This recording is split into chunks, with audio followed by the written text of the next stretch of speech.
Welcome back to my YouTube channel. If you guys are new to the channel, be sure to click that subscribe button and turn on post notifications. I would like to give a special thanks to HGreg Nissan for giving me time with the 2022 Nissan Pathfinder SL with front wheel drive. Let's talk about pricing here for the Nissan Pathfinder SL. Starting price is at $40,140, including destination and options. This one's tickets for $45,965. If you're in the market for a Nissan, you can come check out HGreg Nissan and ask for Gaby. She will get you into a new or pre-owned vehicle. But let's talk about the front styling of the Nissan Pathfinder. Let's talk about the exterior styling here of the Nissan Pathfinder. I do like this matte gray color that my model is painted in. It looks really good with the chrome and gloss black trim throughout this vehicle. Looking at these headlights here, this is an LED daytime running light with its incandescent turn signal. Also with these multi-reflector LED headlights with an automatic low and high beam. And my model does come equipped with LED fog lights here at the lower part of the fascia. That's front parking sensors. Also with some more aluminum painted trim here. This does wear the new Nissan emblem here, front and center. I like the way that it looks. There's also this front facing camera with this large V-motion grille. Let me know in the comment section what you guys think about this current generation of Pathfinder. I find it to be very boxy and very aggressive. But looking at the side profile, this has an overall length of 197 inches with a wheelbase of 114.2 inches. So really good proportions here in the 3-row SUV segment. Looking at these tires and wheels here, I do like this aluminum finish to the rim design as a multi-spoke design here. These are a 255/50 tire. They're wrapped in this 20-inch rim design. Like I mentioned, I like the multi-spoke design here. And of course, it wouldn't be an SUV without the side cladding here. You get more cladding here at the lower part of the door panel. Looking at this mirror cap is a gloss black finish with this LED sight marker. And my model does have these crossbars with these roof rails here, also with this large panoramic sunroof. This is the SL model. It is very well equipped, also with this floating roof design. I do like the nice two-tone finish here. Looking at these taillights here, very slim taillights for the brake light here. The reverse lights and turn signals are going to be an incandescent bulb. And I love that Nissan has Pathfinder spelled out very boldly here, which is a nice touch. This is the SL badge there. There's also the new Nissan emblem here with this rear wiper. I wish Nissan would have tucked it underneath the third brake light. But looking down here, this can tow up to 3,500 pounds because my model is equipped with front wheel drive, which is standard. There's also rear parking sensors, and the backup camera is down here. Open up the cargo bag here. This does have a power opening tailgate. Once it opens up, it reveals 16.6 cubic feet of space. As you guys can see, I do have the third row fold down. Once you fold down all the chairs here, Nissan says this has 80.5 cubic feet of space. So plenty of space in this new generation of Pathfinder. And underneath the load floor here, Nissan does give you some very deep storage wells, which is really impressive. But let's hop into the interior of the Pathfinder. Sitting in the interior of the Nissan Pathfinder SL model, looking here at the current key fob, there's a new Nissan emblem on top of the key. There's a remote start, a lock, unlock, a trunk release, and also a panic button. The key does feel nice to hold in my hands. But reaching over here to shut the door of the Pathfinder. Of course, you guys know how to start up a vehicle, foot on the brake, and press the start-stop button right here on the dash. Once you guys do that, that V6 will come to life. The gauges will also do a nice sweep. Unfortunately, on the SL model, this one is missing two features that I think will make this vehicle well equipped. You're missing this fully digital display that you guys have to go for the Platinum model to get, and it's also missing the cool seat option. So if you guys want those nice features, you have to look at a different trim level, unfortunately. But looking at the materials here on the door panel, really nice padded materials. There's this aluminum painted door handle here. There's your lock control, mirror adjustment controls are here. It is auto up and down for R4 window, which is a nice feature. There's your dimmer switch, active lane trace assist, and your trunk release button is there. This is a manual tilt and telescoping wheel. It does offer good range and adjustability. There's paddle shifters for that new 9-speed automatic. There's the headlight and turn signal stock. Wind wiper stock is there. You can customize this partial display here front and center by rubbing your finger against the scroll wheel here, or you can just basically press this back button here to show different things or different widgets and whatnot. Looking at this is the home display. That's also your speed, your tire pressure and whatnot. So you can customize this to your liking, but I just think the digital display would have really made this vehicle look a little bit more upscale in the SL model, but you guys have to go for the Platinum, like I mentioned, to get the fully digital display. The steering wheel does have this nice thick rim, high quality leather here. Over is for your volume and voice controls. This also wears a new Nissan emblem. Your driver's assistant controls are here. I like this aluminum painted trim at the lower part of the steering wheel. This area is going to be nice and padded, really nice plush materials that Nissan uses. A large cup holder and additional space down here. That's your hood latch is down there as well. Looking here, this also is equipped with that 9-inch display, which supports Apple CarPlay and Android Auto with the wireless capability. The touch response is very snappy, very bright screen. There's a volume and tune knobs, some shortcut buttons down here. The air vents are here. Your hazard button is there. Like I mentioned, this push button start. This one is equipped with 3-level heated seats, not cool seats. Also dual climate control. There's a heated steering wheel function there. And the passenger also gets 3-level heated seats. There is this little storage shelf here. It does say Pathfinder, just like on the Toyota Highlander, but I think the Highlander does have a bigger storage compartment compared to the Pathfinder here. The materials on the dash, really nice material with this nice stitching. This upper part here is going to be a soft touch plastic.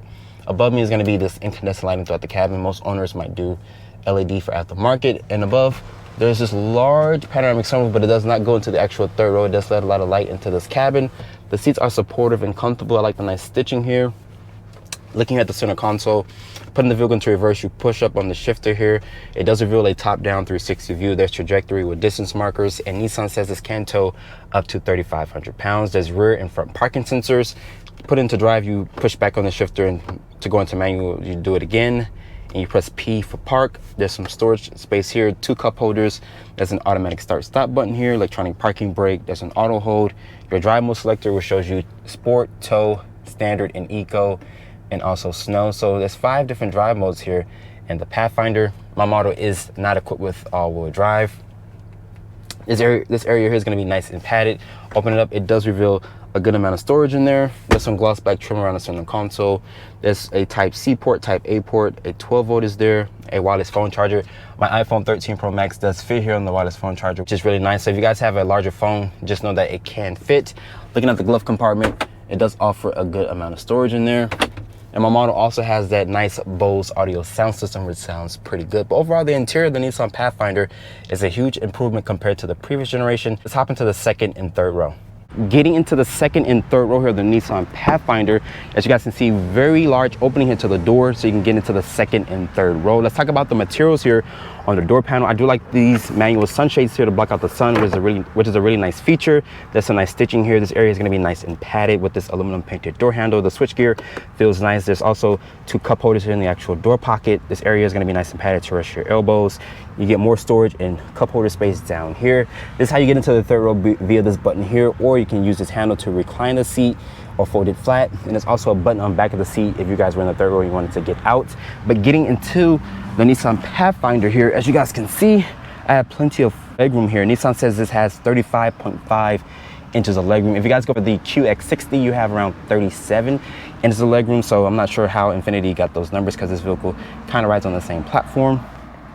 But pulling the seat back here, you can also slide the seat forward and back to give the third row passenger a little bit more space. There is 2 mat pockets back here for storage. You also have your own set of climate control.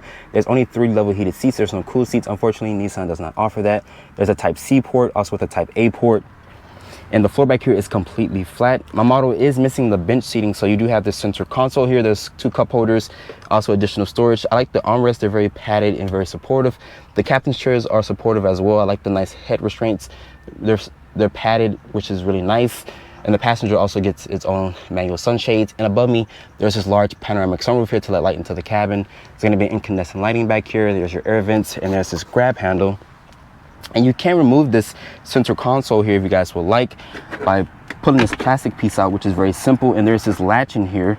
Once you lift it up, as you guys can see, it's just a one-hand job, which is very simple, and it locks back into place. You can leave this in the actual back seat of the vehicle, which is the cargo area, but I wouldn't do that because you have around 16.6 cubic feet of space.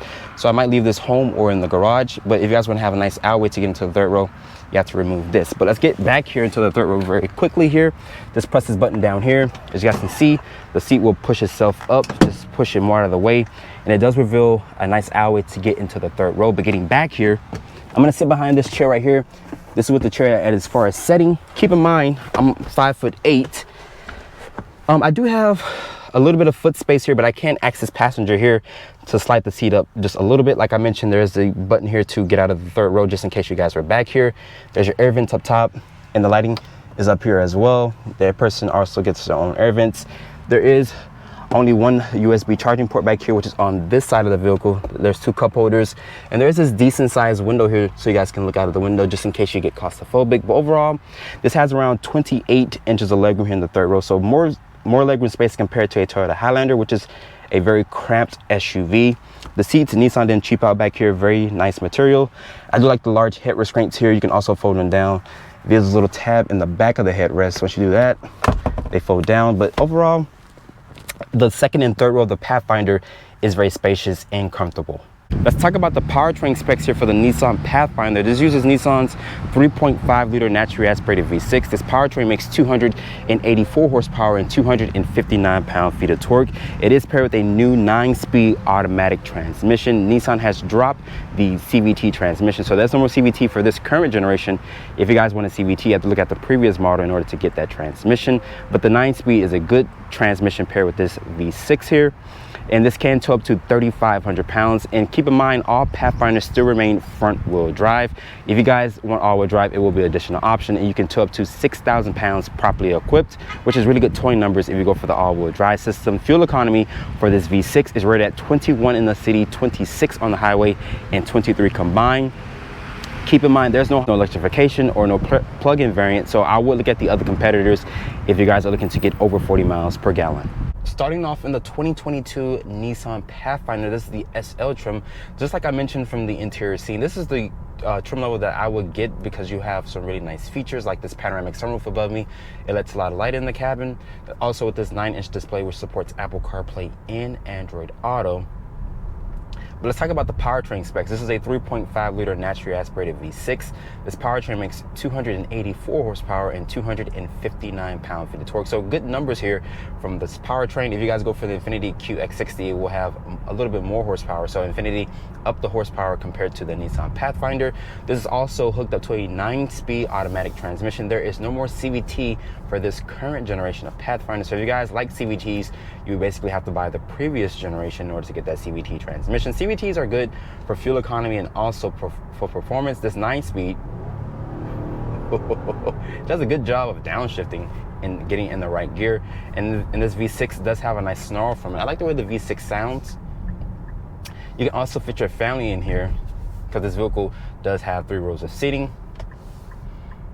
You have plenty of legroom space in the 2nd and 3rd row. You also have more legroom space compared to a Toyota Highlander, which has around 25 or 26 inches of legroom in the 3rd row, which is a cramped 3rd row, but the Pathfinder here offers around 28 inches of legroom. So plenty of space, more than the Highlander, which is a more cramped vehicle.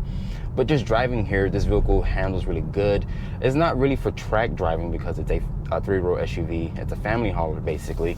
Unfortunately, Nissan does not offer a hybrid option or a plug-in variant. I haven't heard anything about electrification just yet from this company about the new Pathfinder, but they should offer a hybrid powertrain. And going over some of the rough pavement in this area here, the Pathfinder does a really good job of soaking up the bumps. And honestly, it doesn't really feel harsh driving this vehicle. And the visibility is really good at this vehicle. These large side mirrors here. Let's talk about the driver's assistance. This does have blind spot monitoring, lane keeping assist, emergency braking with forward collision warning. So really good driver's assistant features also with cruise control. And the visibility out of the back of the vehicle is really good as well. So you can see around this vehicle as well. And my model also has that good sounding Bose audio sound system, which sounds pretty good. This is the trim level that I will go for, but this one is missing 2 options for me. It is missing the cool seats and also that digital display. Unfortunately, you have to go for the Platinum model in order to get the fully digital display. I'm not sure why Nissan is only limiting the digital display to the top trim. I feel like they should offer it in this package for the SL model. But this one is, like I mentioned, it does have some really nice options and nice features. The seats in here, they're supportive, they're comfortable. I like the way that they feel. My model, since the SL model does have 3-level heated seats here instead of the cool seats. But this vehicle here drives really good. That 9-speed is a good transmission. You also have paddle shifters. And honestly, I like the Pathfinder. It looks very rugged, very aggressive. You know, you can take this vehicle off-roading. Nissan does offer an off-road trim, but I haven't reviewed that one yet. And the dealership hasn't gotten any in stock since the Pathfinder came out. But like I mentioned, the V6 is a good powertrain, has a nice sound from it. The power delivery is great. but we're gonna do an acceleration run here really quick. And keep in mind, this one is front wheel drive. You can get all wheel drive as an option. There's this toggle here. You can switch to sport mode. I'm just gonna floor it from a stop.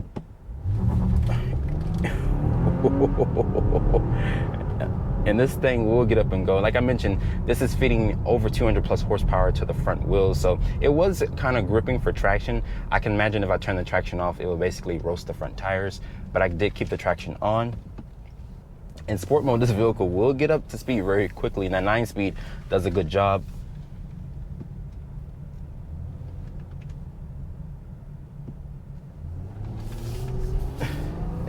If you gotta get your kids to school, trust me, the Pathfinder will get you there. And it sounds good, but like I mentioned, Nissan does not offer a hybrid option. I haven't heard anything about electrification or even a plug-in variant. That would be really cool if Nissan were to do those 2 options or 3 options. I think that's where the industry is basically going now, to electrification. But let's talk about fuel economy really quick. This is rated at 21 in the city, 26 on the highway, and 23 combined. The gas mileage is really decent. If you guys are looking for a better fuel efficiency, you have to look at the Toyota Highlander, which gets over 40 mpg, which is super impressive for a vehicle that size. But if you guys are looking for a well-equipped Pathfinder, I think the SL trim is a really good option, but it is missing 2 options that I would honestly like. After spending time with the 2022 Nissan Pathfinder SL with front wheel drive, hope you guys have enjoyed this review here. Be sure to follow me on Instagram at DriveOnReviews and hit that subscribe button and turn on post notifications. And I'll see you all in the next review.